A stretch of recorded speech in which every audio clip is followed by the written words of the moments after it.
La parole est désormais aux laboratoires et aux scientifiques de nous exposer donc leur contribution dans cette lutte contre l'antibiorésistance.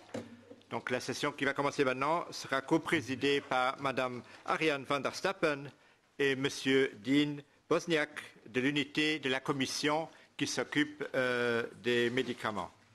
Je vous donne la parole. Merci et bonjour à tous.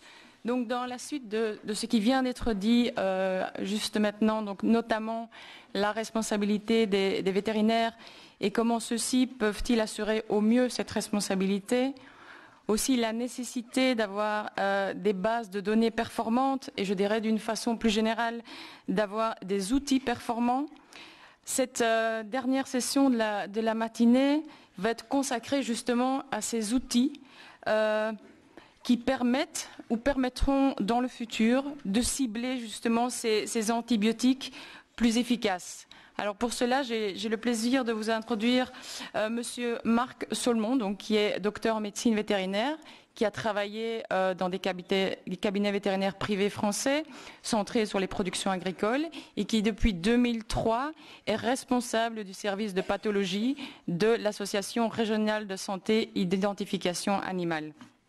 Alors, celui-ci, je pense, va nous donner des informations précieuses concernant les derniers développements en matière de testing rapide et aussi peut-être nous démontrer ou nous donner des éléments en quoi cela peut-il aider à lutter contre l'antibiorésistance, qui est évidemment notre point de sujet de ce matin.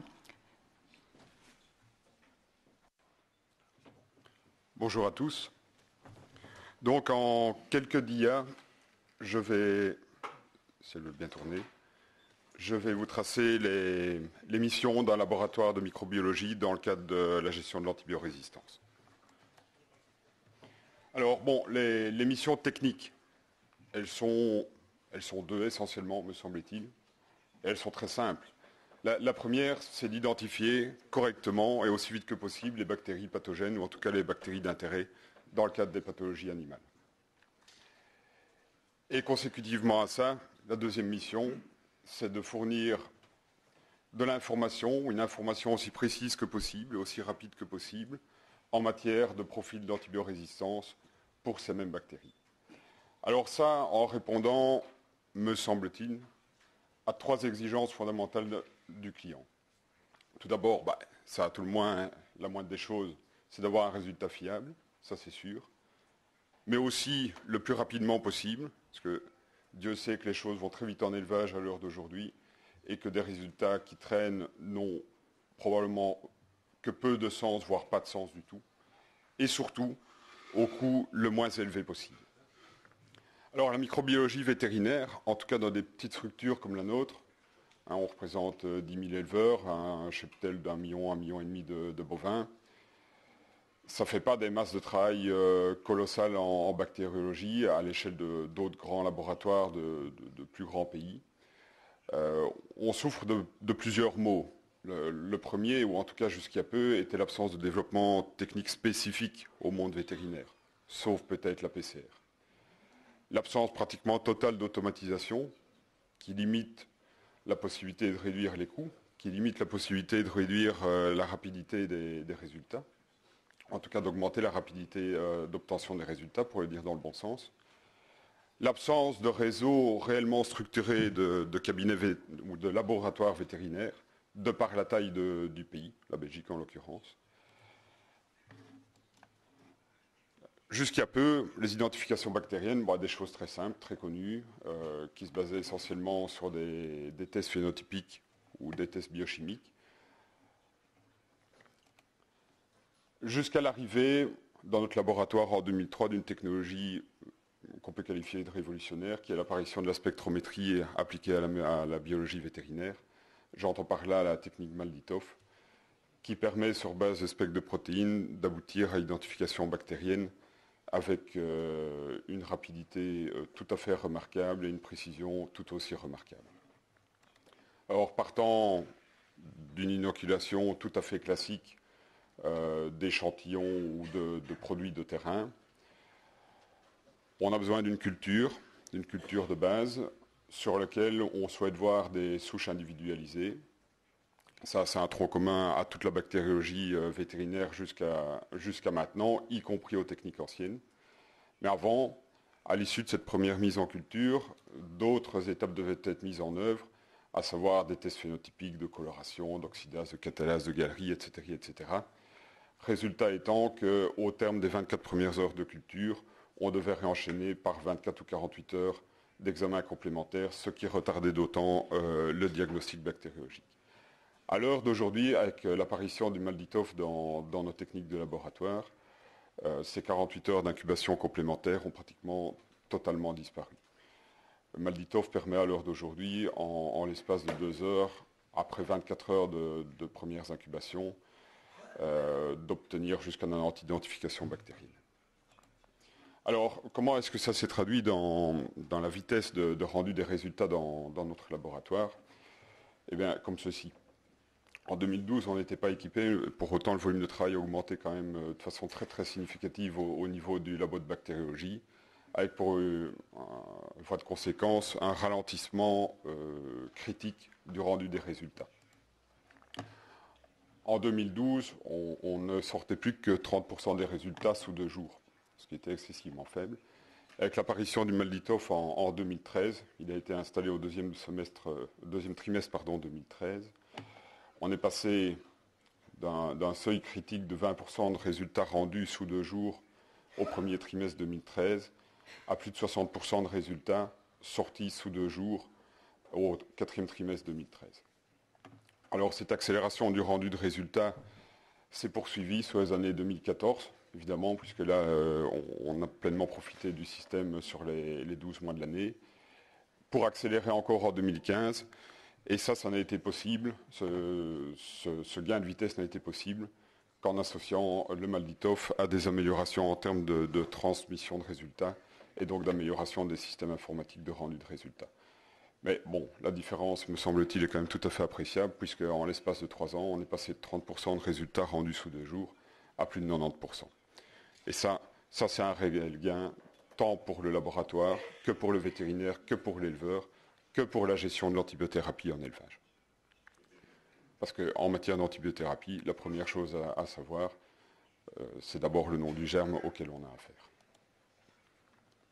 Alors, le Malditoff, ce n'est pas simplement un outil d'accélération des résultats, même si c'est sûrement là où on voit le plus ses effets, mais c'est aussi un outil qui permet d'augmenter la précision des résultats, parce que la base de données du Malditoff que nous utilisons, qui est produit par Bruker, contient plus de 4000 spectres de référence. Ça nous a permis de nous améliorer, à titre d'exemple, en termes d'identification des staph coagulase moins ou négatifs dans le cadre des mammites. Ça nous a permis de réexplorer les mycoplasmes en production bovine, et notamment Mycoplasma bovis. Le Malditoff permet aussi une mise à jour régulière des bibliothèques, ce qui était loin d'être le cas avec les galeries API. Et ça permet aussi de s'inscrire dans des réseaux d'utilisateurs, tant dans le monde vétérinaire que dans le monde humain, et ainsi de partager ou de profiter du fruit des recherches des autres. C'est aussi un outil qui permet l'identification à faible coût, parce que l'identification à l'unité se fait pour un prix dérisoire. La majorité du coût de l'identification sur le Malditoff réside dans l'amortissement de l'appareil, bien évidemment. Alors la deuxième mission qui découle de la première, c'est de définir à l'issue de l'identification bactérienne le profil d'antibiorésistance de ces bactéries face aux antibactériens ou aux antibiotiques plus précisément. Bon, dans notre laboratoire, on utilise des techniques robustes, simples, qui ont leurs limites, qui est la technique de diffusion en milieu gélosé, qui au passage est réalisée sous accréditation pour les entérobactéries et les Staph aureus.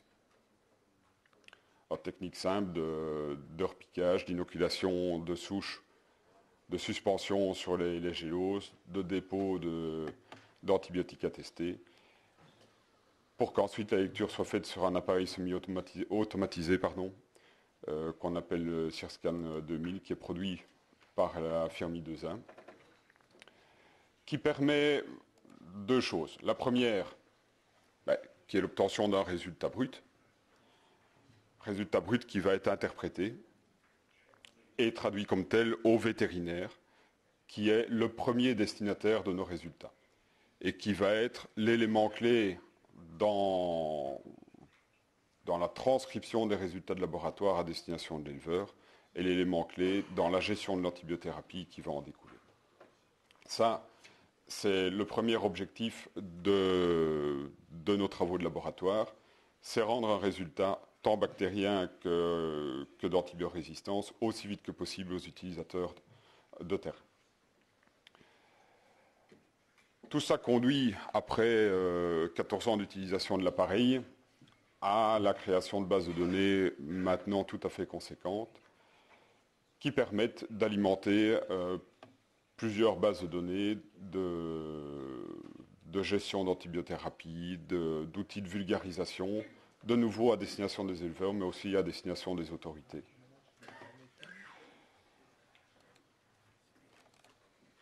Alors, le deuxième objectif, qui est l'exploitation des données accumulées au fil des années, bon, un peu pompeusement, est un objectif d'épidémiosurveillance ou d'épidémiologie, même si on est bien conscient que nos travaux portent sur des souches qui portent des biais, qui sont entachés de biais.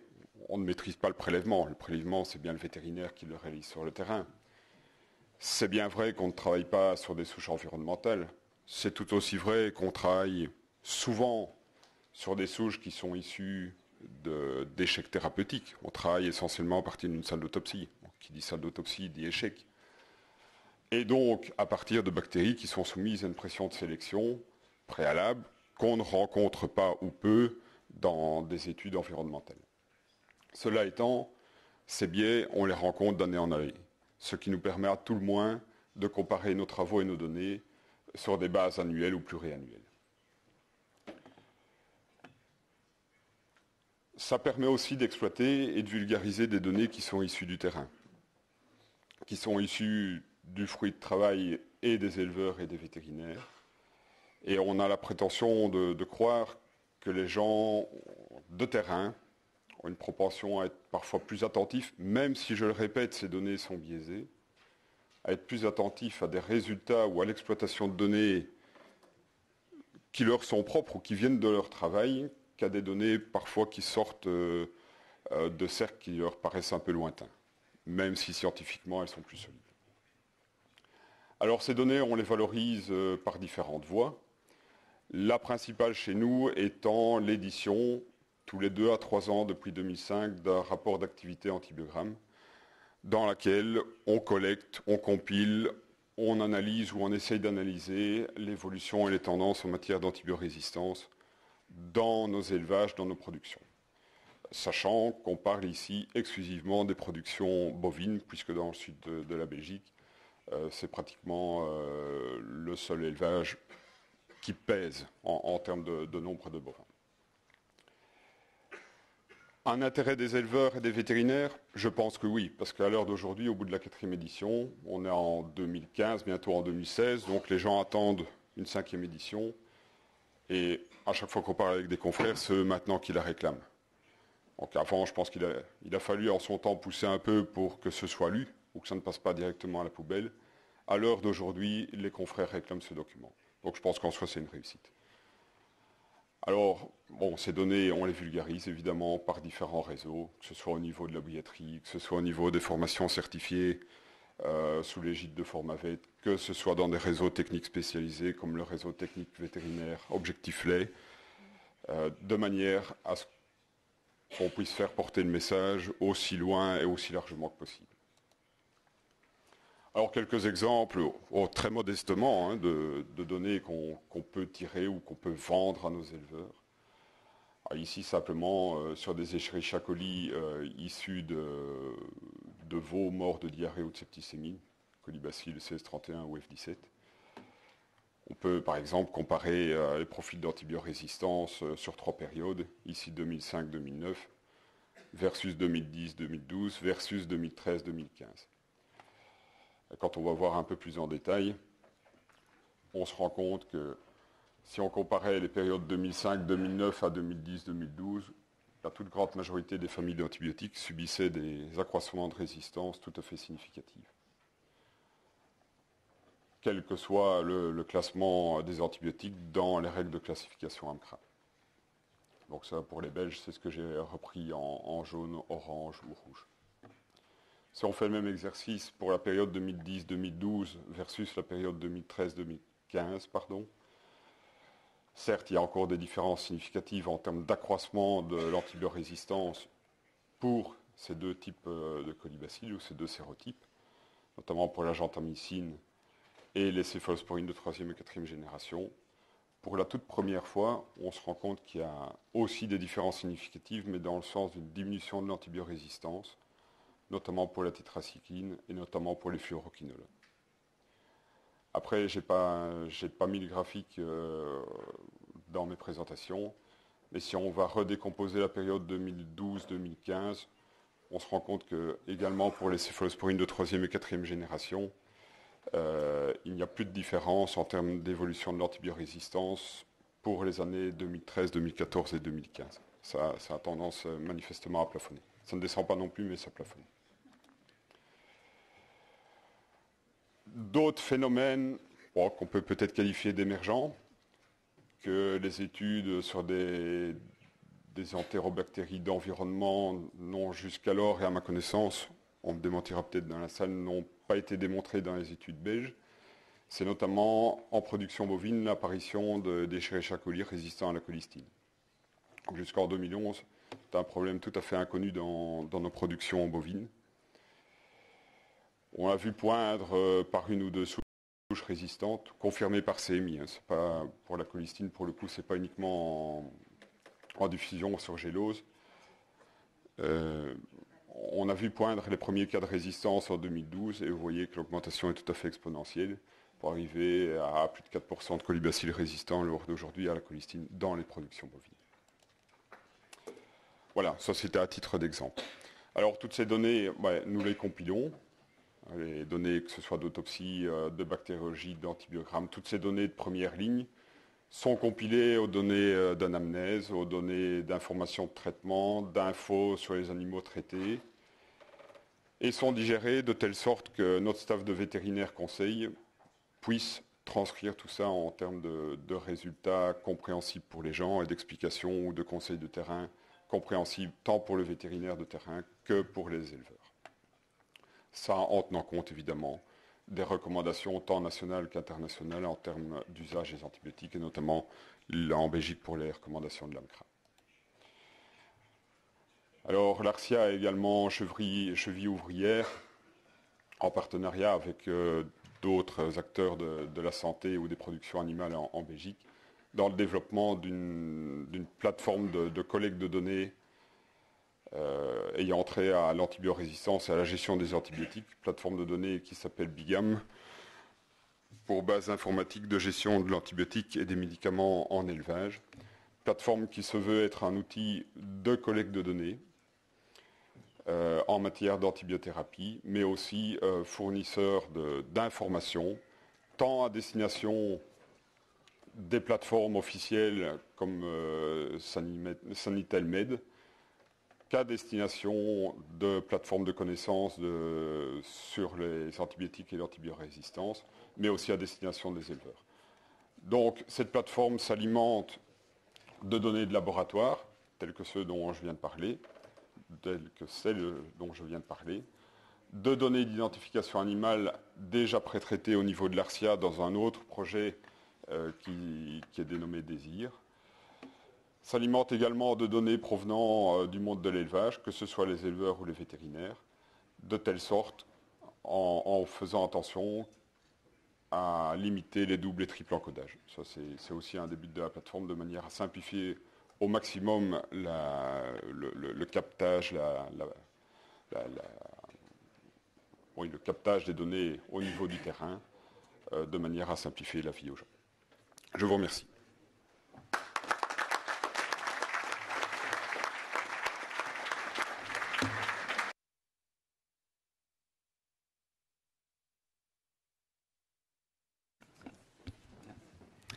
Okay, thank you very much.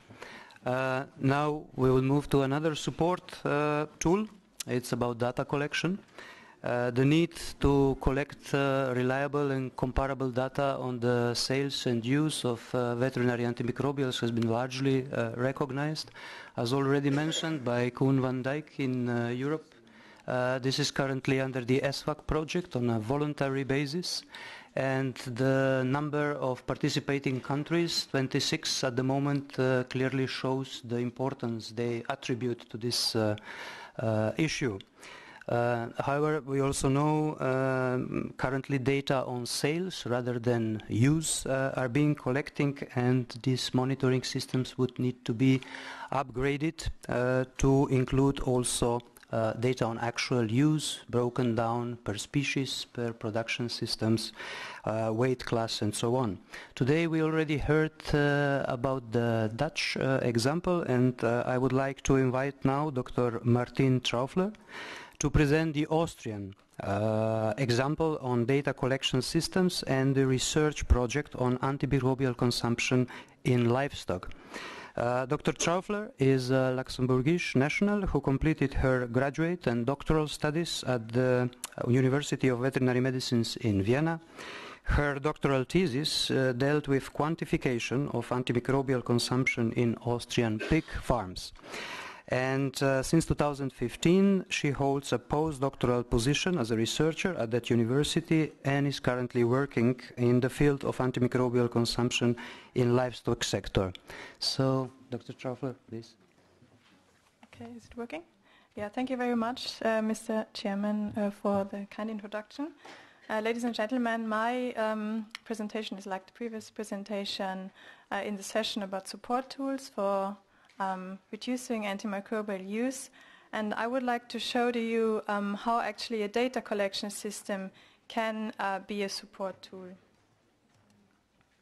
That's the content of my presentation. I would like to shortly introduce to you the quite new antimicrobial data collection system in Austria, and then I would like to show you by an example of a research project how we can use some specific results and some specific graphics out of this project to use fewer antimicrobials in a better way in the future.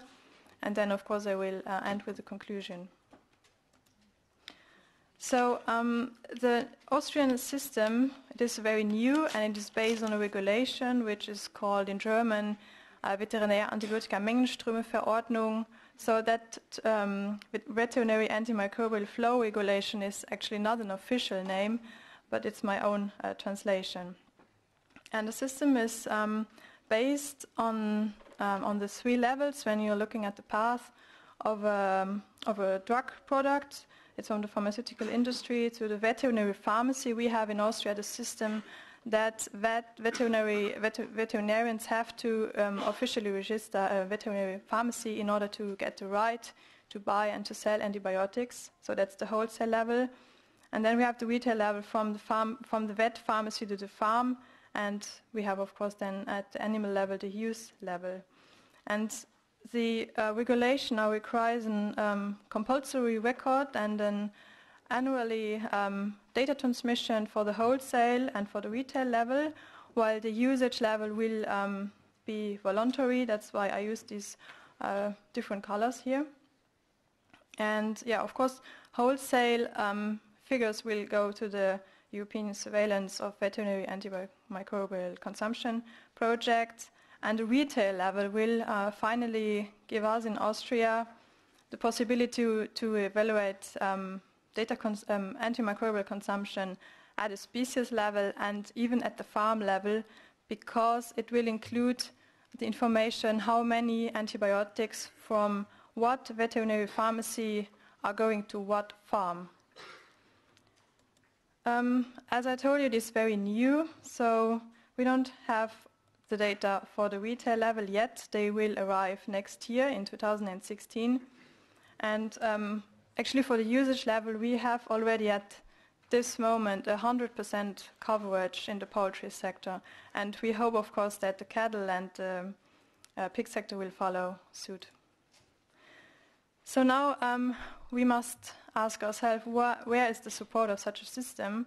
it is very expensive and it requires a lot of work. So where are the benefits? And I would really like to show you some results from Austria at the national level, but as I told you, we don't have the data yet. And that's why I'm using a project of my doctoral work, which I finished actually not long ago. It's about antimicrobial drug use in Austrian pig farms, and I will show you some specific graphics and figures to show you how we can use them to reduce antimicrobial use. Just to briefly explain to you the project, it was a retrospective data analysis. The farmer, or in some individual cases, the veterinarians recorded the data. We have a use level, so at the farm level. We had 75 conventional pig farms, and the treatments were categorized according to the active substance administration form related to the ATC vet code from the WHO. And we had also the information about for what indication the treatments happened. Antimicrobial use was then expressed in the units, milligram per kilogram, and number of daily doses, which is actually also a very important point, but I would like to come to that later.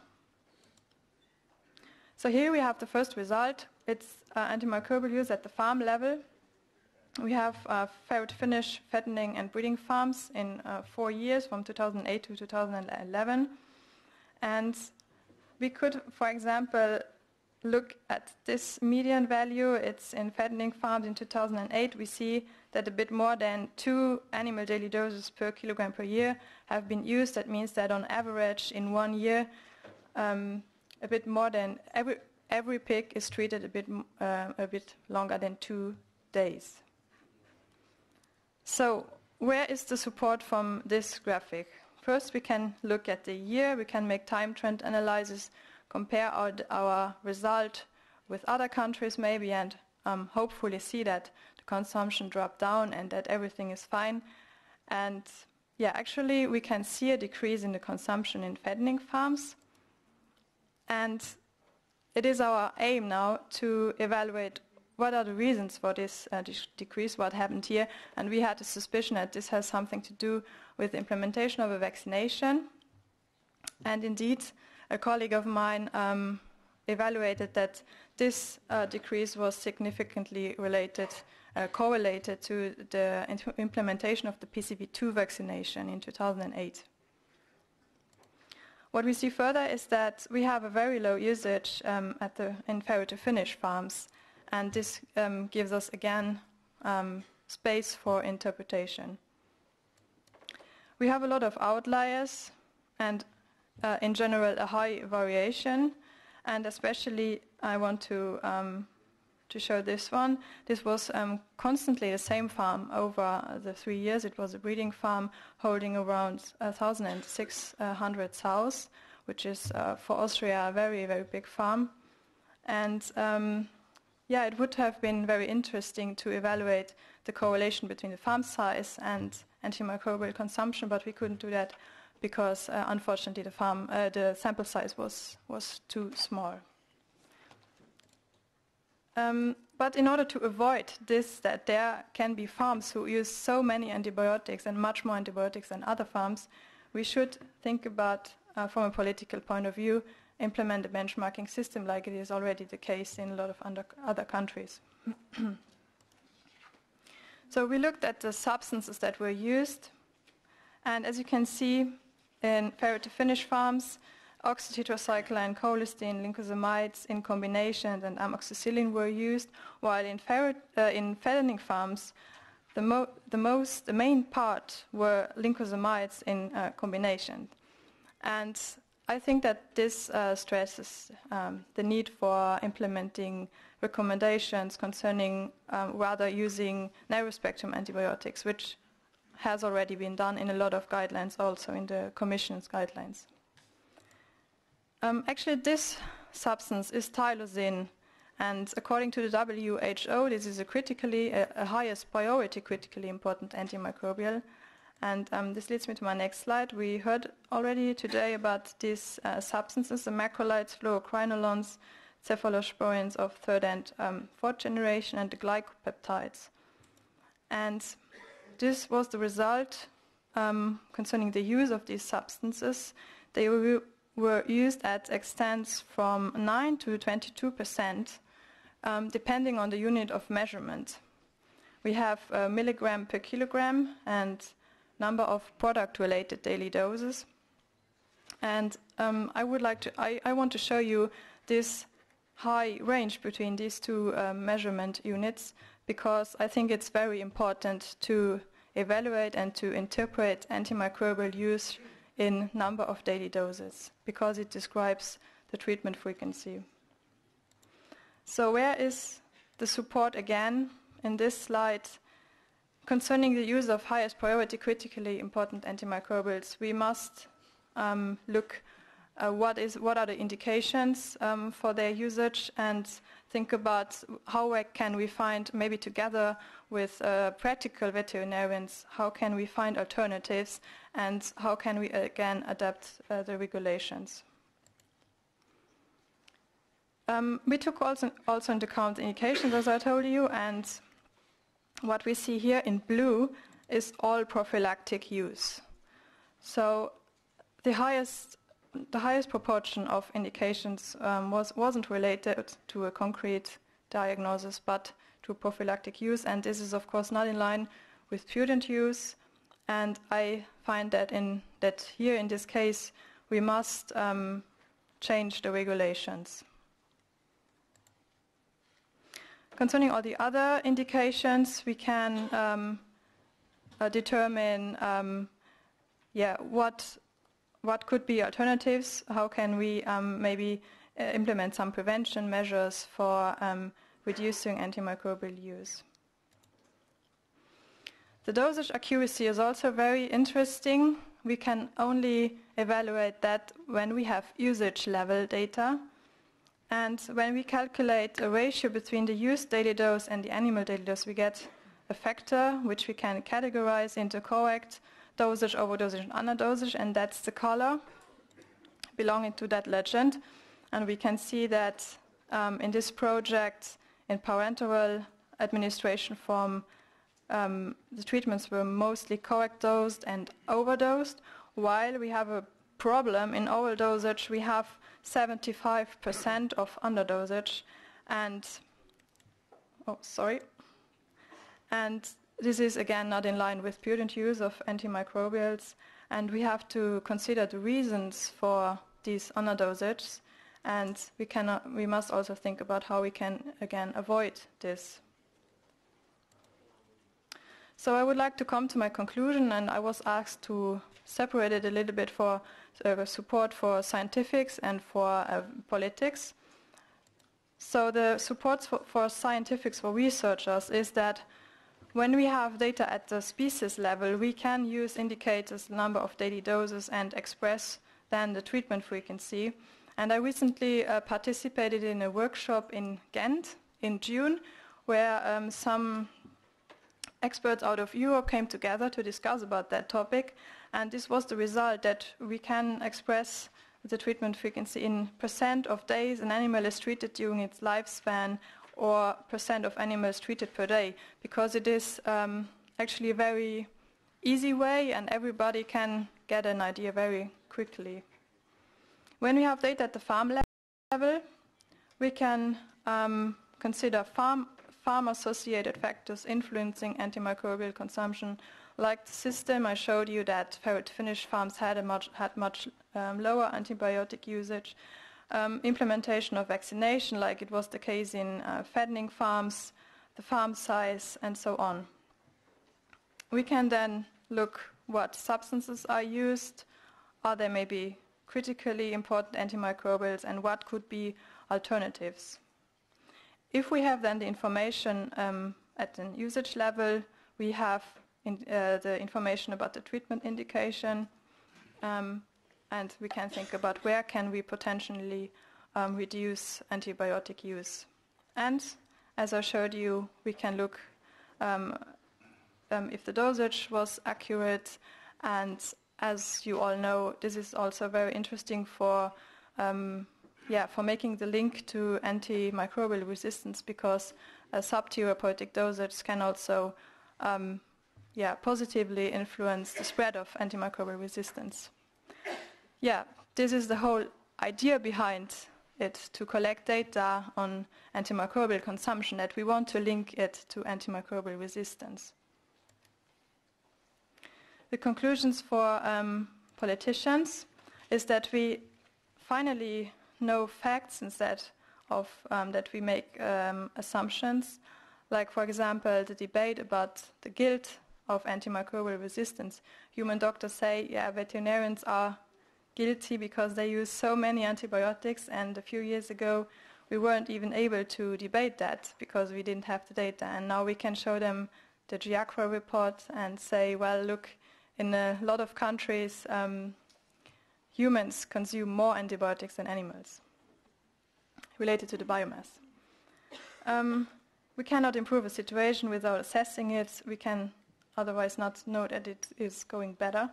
We can set key priorities like, for example, prohibiting prophylactic use.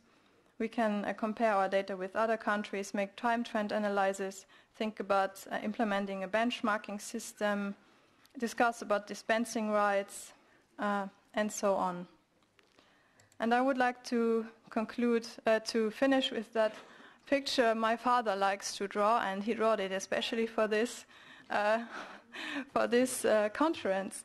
And I think it fits into the motto of that conference, that if we have a data collection system, it means a lot of work and a lot of a great collaboration between a lot of players, especially between the veterinarian and the farmer. Thank you very much.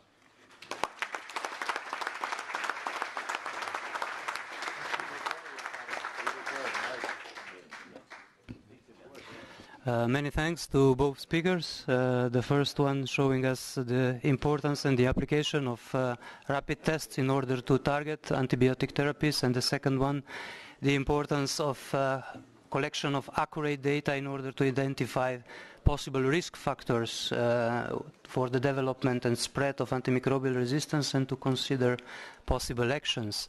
We have been given 5 minutes for discussion, and I would like to ask the audience for any comments or questions to one or the second presentation, to the first or the second presentation. Yes, Federico. Thank you. Sorry. One short remark and one question to the last speaker. The suggestion is, you were saying that perhaps you could look at, or you were looking at the percentage of animals treated per day. Wouldn't it not be nice to turn it around and look at the animals, the percentage of animals not treated? That we much more look at the healthy animals and say, well, that's our goal, and we try to compare that. It's an easy change, but I think it's a matter of looking to farms in a different way. Then the other point, the question is, you said in relation to the farm where a lot of antimicrobials were used, the large swine farm, we could try to see if there's a relation between the size of the farm and the use of antimicrobials. But would it not be more interesting, for example, to look at not simply at the size of the farm, but for example at the number of animals under the care of one person? So maybe it's much more how much attention you can pay to the animals than the number of animals that you have together in one farm. Yeah, thank you for that remark. You are absolutely right, especially concerning the farm size and the relation to antimicrobial consumption. There are a lot of different studies telling different results. Sometimes you can read in some papers that there is a positive correlation, but a lot of studies actually found a negative correlation. So it could also be that there's just no impact regarding the farm size on the antibiotic use. So that's why I also think that there are a lot of other factors influencing antibiotic use, and that the farm size maybe doesn't have any effect. And it would be very interesting, as you said, to evaluate whether the number of farms per farmer, per person would be interesting to evaluate, but also a lot of other factors.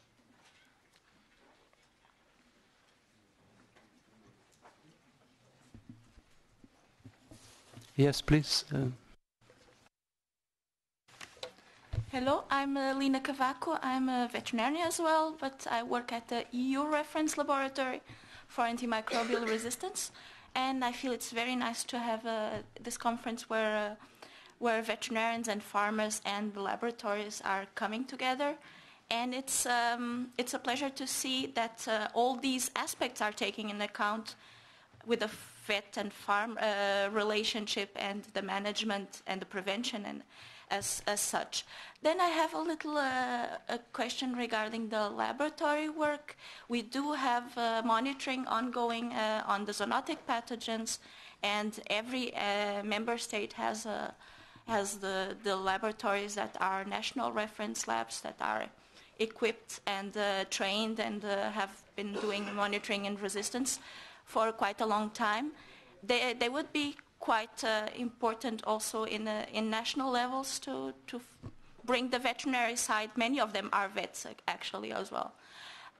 Regarding the presentation on the support tools on the lab part, now there has been a lot of evolution of the methods, and MALDI-TOF is really bringing down the identification time.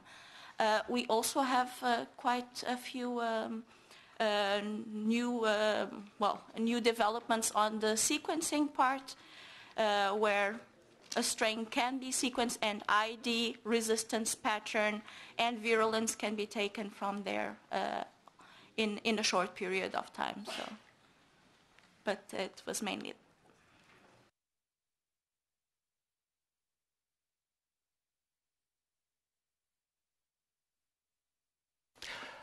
Thank you very much.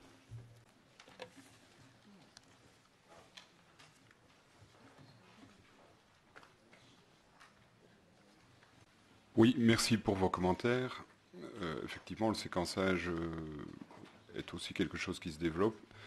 Le problème qu'on a dans les labos de terrain, parce que moi je représente bien un labo de terrain, c'est l'éternel problème du coût du diagnostic et la rapidité du diagnostic.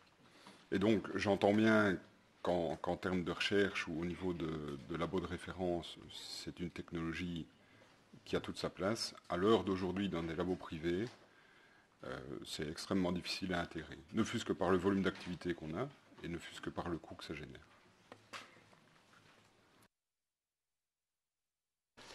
Thank you. And we have time for one last question. It was the gentleman standing, please.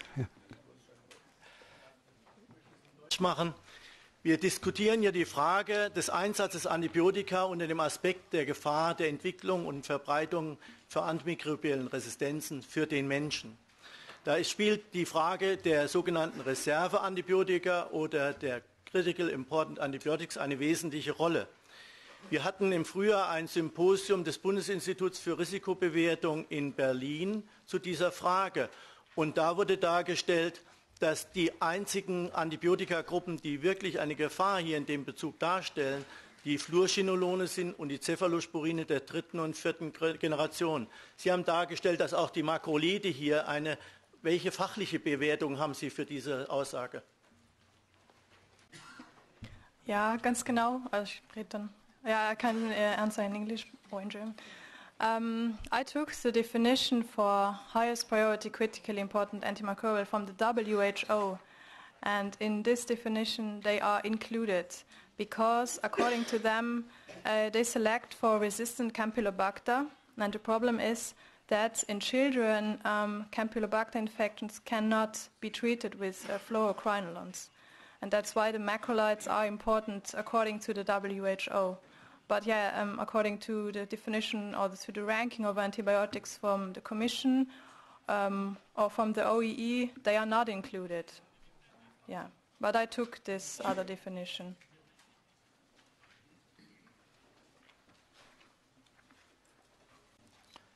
Merci beaucoup pour cette dernière intervention. Donc, les organisateurs tiennent à remercier les orateurs de ce matin pour leur présentation très intéressante. Je demanderai aux 3 autres orateurs qui ont parlé ce matin de nous rejoindre ici avant de passer à la pause déjeuner. Je voudrais aussi vous annoncer que les différentes présentations qui ont été faites ce matin seront mises sur le site de la FESAS et aussi sur le site de la présidence. Donc, vous pouvez les consulter, pas aujourd'hui, mais bon, dès la semaine prochaine. La conférence a aussi été enregistrée, donc vous pouvez consulter ou donner le truc pour consulter donc la conférence par le web streaming. Bon, on essaiera de le faire ça dans les jours qui viennent, donc aussi sur les sites de la FESAS et de la présidence, éventuellement aussi de la commission. Voilà, nous voilà donc arrivés à la pause déjeuner. Je vous demande donc d'être de retour pour 2h15 au plus tard, pour qu'on puisse poursuivre donc par les interventions politiques de cet après-midi.